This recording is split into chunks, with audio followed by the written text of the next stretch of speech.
He grabbed her arm and tried to drag her out of the seat, but what she did next shut the whole class down. She didn't want to be noticed. That was the whole point. 13-year-old Janelle Carter stepped off the school bus in front of Ridgeview Middle School in Wichita Falls, Texas, wearing jeans, a faded hoodie, and a backpack that had seen better days. She kept her head low, her eyes scanning the sidewalk like it had something to say. A few students passed her, laughing about something on their phones, but no one looked her way. That was exactly what she wanted. It was late March. Most kids had already found their friend groups, their drama, their little roles they played in the social jungle that was 8th grade. Janelle wasn't here to join any of it. She was just hoping to make it through the day without being the reason people stared. She followed the map the office gave her and found room 203, homeroom. The teacher, Mr. Drummond, was young, probably in his 30s, and barely glanced up when she walked in. "You must be Janelle. Take any empty seat," he said, scribbling something on the whiteboard. There were only 2 open desks. One was near the window, next to a girl humming quietly while doodling in her notebook. The other was near the back, in the corner, and that's where she went. Fewer eyes, more wall. She didn't know she had already made her first mistake. That seat, according to some kind of unwritten law, belonged to Brixton Hale. Tall for his age, with shaggy hair that hung over his eyebrows, and an energy that was always just a little too much, Brixton walked in 5 minutes late with no backpack and no apology. A few kids fist-bumped him like he was famous. He looked around, stopped, then stared at Janelle, long, hard. It took her a second to realize why. He pointed. "You in my seat." It wasn't a question. The whole room got quiet, the way it does when a teacher's about to explode, but Mr. Drummond didn't even notice. He was still talking to another student near the front. Janelle turned slightly. "The teacher said pick any seat." Brixton smirked, not moving. "Yeah, but I sit there every day." She didn't say anything. She didn't move either. A few kids were already watching, whispering. A girl 2 rows up had her phone angled low, like she might be filming. Brixton stepped forward. "You think you special or something? You can't sit in people's spots just 'cause you knew." Still, Janelle didn't move. Her hands stayed in her lap, fingers woven together so tight they turned red. Then Brixton reached for her arm, and that's when the room went completely still. But what Janelle did next wasn't what anyone expected. Brixton's hand didn't just hover, it grabbed. He latched onto Janelle's arm with a tight grip, tugging like he was yanking a backpack off a chair, not touching a human being. His voice turned sharp. "I said move!" That's when the gasps started. Small at first, like the class couldn't believe what they were seeing. Some kids looked at each other, eyes wide. Others looked at the front of the room, silently willing Mr. Drummond to turn around. But he didn't. He was still facing the whiteboard, halfway through an explanation about Texas history, oblivious to the slow car crash happening behind him. Janelle, still seated, didn't jerk her arm back. She didn't scream or cry or try to pull away. She just turned her head and looked at him. Not with fear, not with anger. She looked at him like she was trying to figure something out. Like he was the one acting strange, not her. Her voice was low, calm. "Take your hand off me." Brixton flinched.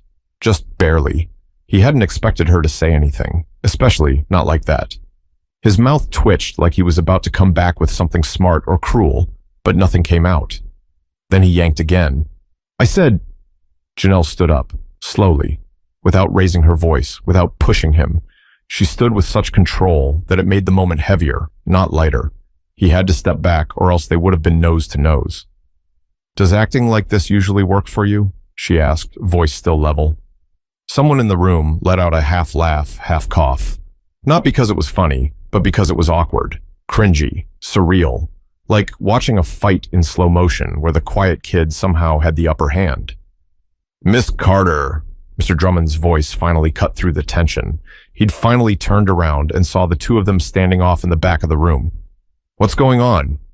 Before Janelle could speak, Brixton raised his voice. "She took my seat, and now she's trying to act like she owns the place." Mr. Drummond looked confused. "There are no assigned seats in this class." "But I sit there every day," Brixton barked, now pointing at the chair like it had his name etched into it. Janelle still hadn't sat back down. She just kept her eyes on the teacher now. "I was told to pick any empty seat. That's what I did. Then he grabbed my arm. That apart hung in the air like smoke. The teacher froze for a second. He grabbed you? A few students nodded. Someone mumbled, "Yeah, we all saw it." Brixton was suddenly defensive. "Man, I barely touched her. She's just making it a big deal because she—" He stopped himself. Too late. Everyone knew what he was about to say. It wasn't hard to figure out. Janelle didn't flinch. She just turned and sat back down in the exact same chair. "I'm not moving," she said, loud enough for everyone to hear. Mr. Drummond blinked, looked at Brixton, and said the one thing that no teacher had ever said to him before. "Go to the office." "What?" "You heard me. You need to leave the classroom." Brixton looked around, like this had to be some kind of joke. No one was laughing. "You're sending me out? You grabbed another student. That's not okay. Go explain it to the principal." And for the first time in a long time, Brixton Hale walked out of a room alone. He slammed the door behind him, but even that didn't seem to erase the shock left behind. For a few seconds, the room just sat there, suspended. Then, Mr. Drummond cleared his throat. Let's get back to the lesson." But no one was listening. All eyes were still on Janelle. She opened her notebook and clicked her pen, as if the whole thing hadn't even rattled her. But what none of them knew was that this moment was only the beginning. After the bell rang for second period, most kids bolted out like normal, but not Janelle. She packed her things slowly, like someone who had nothing to rush for. A few students hovered by the door, stealing glances at her. Not openly. No one wanted to be obvious. But you could feel it. That sticky attention, like gum on your shoe. Someone whispered, "Did you see her face when he grabbed her? She didn't even blink." Another kid replied, "She's probably been through worse." Janelle heard it. She heard everything. But she didn't react. She just slipped on her backpack and stepped into the hallway like it was just any other school day. Except it wasn't. News of what happened had already spread past homeroom. In gym, in the lunch line, even in the locker room. Kids were whispering about the new girl who stood up to Brixton. Some people admired her. Others called her stuck up. A few said she was doing too much, trying to be hard on her first day. She didn't try to defend herself, not once. But what really surprised everyone came during fourth period. That's when Ms. Lane, her science teacher, got a visit from the school counselor. The classroom door cracked open, and Mrs. Haskins, a woman with reading glasses and a clipboard, leaned in. "Can I borrow Janelle Carter for a moment?" All eyes turned to her again. Ms. Lane nodded, and Janelle stood up, wordlessly, and followed. The walk to the counselor's office was quiet. Mrs. Haskins didn't speak until they were seated across from each other. "I wanted to check on you," she said gently. "Mr. Drummond reported what happened this morning. That's not something we take lightly." Janelle shrugged. "It's fine." Mrs. Haskins frowned. "Janelle, it's not fine. What Brixton did was wrong. No one should put their hands on you. Ever. Do you want to talk about it?" Silence. Then Janelle asked something unexpected. "Has he done that to other kids?" The counselor blinked. "We've had a few complaints, but most students don't want to talk about it, or they downplay it." Janelle nodded, slow and steady. "He doesn't scare me." Mrs. Haskins hesitated. "Where'd you transfer from?" "Clearwater Middle in Tulsa." "Big move." Janelle shrugged again. "People are the same everywhere." That hit the counselor harder than she expected. After a pause, she said, "You showed a lot of strength this morning, but just so you know, strength doesn't mean you have to do everything by yourself." Janelle met her eyes. For the first time, her expression cracked. Not tears, not emotion, just a tiny shift. A flicker. "Thanks," she said quietly. Mrs. Haskins offered a soft smile. "You're welcome to come talk anytime." Back in the hallway, as Janelle returned to class, she passed a group of students by the lockers. One of them, a tall girl with dark curls and glasses, stepped out of the group and fell into step beside her. "I'm Zadie Moreno," the girl said. "We have history together after lunch. That was wild, what happened." Janelle gave a small nod. Zadie continued, "Brixton's been like that since 6th grade. Most people just deal with it. Teachers look the other way. Some kids even laugh, like it's funny. But what you did, standing there like that, I've never seen that before." They walked side by side for a few more feet. "I just didn't want to move," Janelle said. Zadie chuckled. "Well, you made your point." For the first time all day, Janelle smiled. tiny, barely there, but real. But things were far from over. Brixton wasn't done, and neither was the school. By lunch, it felt like the entire school had chosen a side, and most didn't even know the full story. Some students were saying Brixton had been suspended.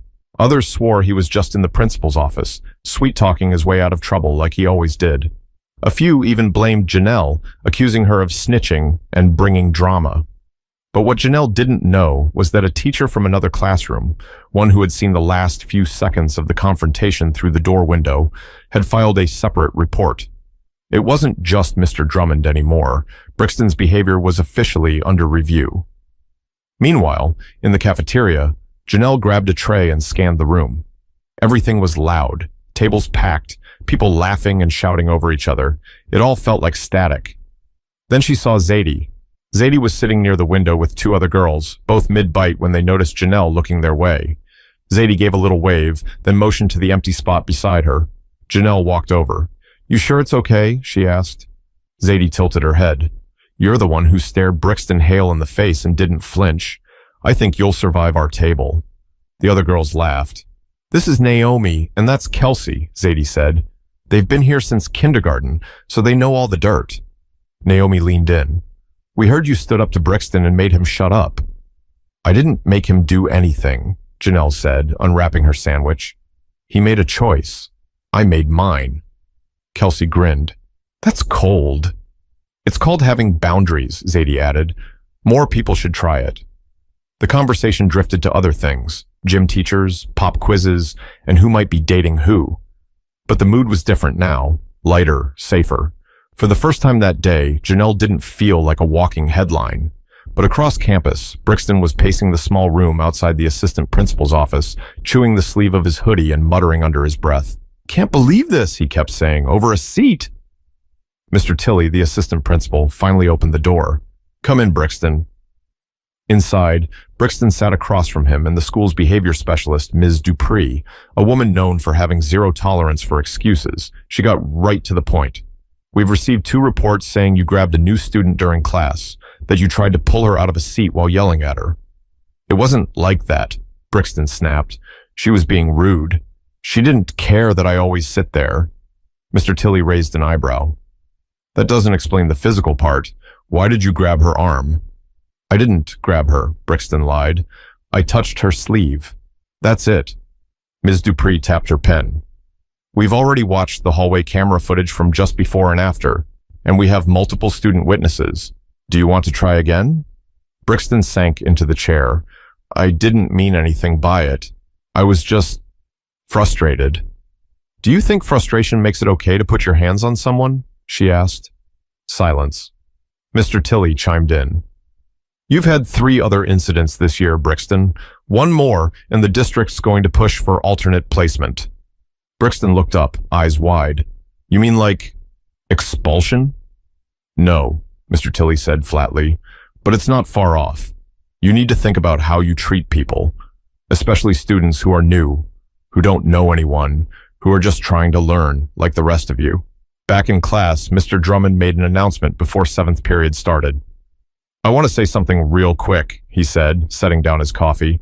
"What happened earlier today isn't something we're brushing aside, and no one should feel unsafe in this room, not because of where they sit, how they look, or who they are. If you have an issue, use your words, or talk to me. But this classroom doesn't belong to any one person." He paused and scanned the room. A few kids nodded. Some stared at their desks. Janelle didn't look up, but she heard every word. It didn't fix everything. It didn't erase what happened. But it mattered. But while things seemed to be calming down, something unexpected was coming. From someone no one expected. It started with a note. Nothing fancy, just torn notebook paper, folded twice, and slipped into Janelle's locker sometime between 6th and 7th period. No name, no hearts. Just 6 words written in tight, messy handwriting. "He's been like that to me." At first, Janelle thought it was a joke, another student trying to stir things up. But something about the way the letters slanted, like whoever wrote them had rushed, felt real, honest. She tucked it into her hoodie pocket without telling anyone. That night, while sitting on the floor in her aunt's living room, the place she was calling home since her mom started treatment back in Oklahoma. She stared at the note again. What was she supposed to do with this? She didn't even know who wrote it. But whoever it was, they'd seen something in her, enough to finally speak up. The next morning, she got her answer. In homeroom, a boy named Kylan Rivers shuffled in late, hoodie pulled low over his face. He sat near the back, headphones around his neck, and didn't speak to anyone. Most people ignored him, the way schools sometimes do with quiet kids, but when the bell rang and class started, he did something unusual. He turned in his seat and looked directly at Janelle, then mouthed the words, "I wrote the note." Janelle blinked. He gave the tiniest nod, then turned back around like nothing happened. The shock didn't come from what he said. It came from who he was. Kylan was known for staying out of everything, always alone, always silent. Nobody really knew him, which is why nobody expected him to admit something like that. After class, Janelle caught up to him by the stairwell. "You really wrote it?" she asked. He nodded, not meeting her eyes. "Yeah." "What happened?" Kylan hesitated, then said, "Sixth grade. He slammed me into a locker because I didn't give him my chocolate milk." She stared at him, waiting. "That sounds dumb now, but it was worse than that," Kylan continued. "He didn't just want the milk. He wanted me to be scared of him. And it worked. How come you didn't tell anybody?" He shrugged. "They don't listen. They say they will, but nothing happens. So you learn to stay small." Janelle shook her head. "Not anymore." Keelan's eyes flicked to hers. "Why do you care?" "Because someone should," she said. That same afternoon, in the counselor's office, they sat side by side. Two quiet kids who'd both had enough. Mrs. Haskins looked surprised, but didn't interrupt. Kylan did the talking this time, slow, cautious, but honest. He told her everything. The milk, the threats, the way Brixton had mocked his stutter in front of a group of kids, how he'd felt too ashamed to say anything. When he finished, Janelle added one thing. He wasn't just being mean. He was testing people, seeing who would fold. Mrs. Haskins listened carefully, then said, "Thank you, both of you. This helps more than you know." The school couldn't ignore it anymore. With two official reports, one from Janelle, now supported by Kylan, the administration finally called Brixton's parents in. A meeting was scheduled. A behavioral review was triggered. But something else happened too. Kids started talking. One by one, students who'd said nothing for years suddenly found their voices. Not everyone wanted to go to the office, but people started whispering stories in the hallway, texting each other during study hall, sitting in corners of the library sharing things they hadn't told anyone. Brixton's name kept coming up, not just for teasing, for targeting, for bullying people who didn't laugh at his jokes, or who wore cheap shoes, or who just existed too quietly for his liking. By Friday, Ridgeview didn't feel the same. In seventh period, Ms. Lane paused her lesson to say something that caught Janelle off guard. "You've been through a lot this week. I just want to say, I see you, and I see the courage it takes to speak when staying quiet is easier." Janelle felt her ears go hot. She didn't respond, but her pen moved faster after that. After school, as she walked to the bus with Zadie, Naomi, and Kelsey beside her, someone else caught up from behind, Kylan. He didn't say anything, just handed Janelle another note and kept walking. She opened it on the bus. "Thank you for not folding." But while students were finally speaking up, Brixton himself wasn't done, and what he did next would test everything Janelle had started. The next Monday started quiet. Too quiet. Brixton hadn't been at school since Thursday. Rumors swirled. He was suspended. He was sent to a behavior center. His parents pulled him out. Nobody really knew. Nobody really missed him either. But then, halfway through second period, the classroom door opened. There he was, Brixton Hale. His swagger was gone. He didn't have that usual smirk. His hair wasn't gelled up like he was ready for a hallway photo shoot. He just walked in, handed Mr. Drummond a paper, and sat down without saying a word.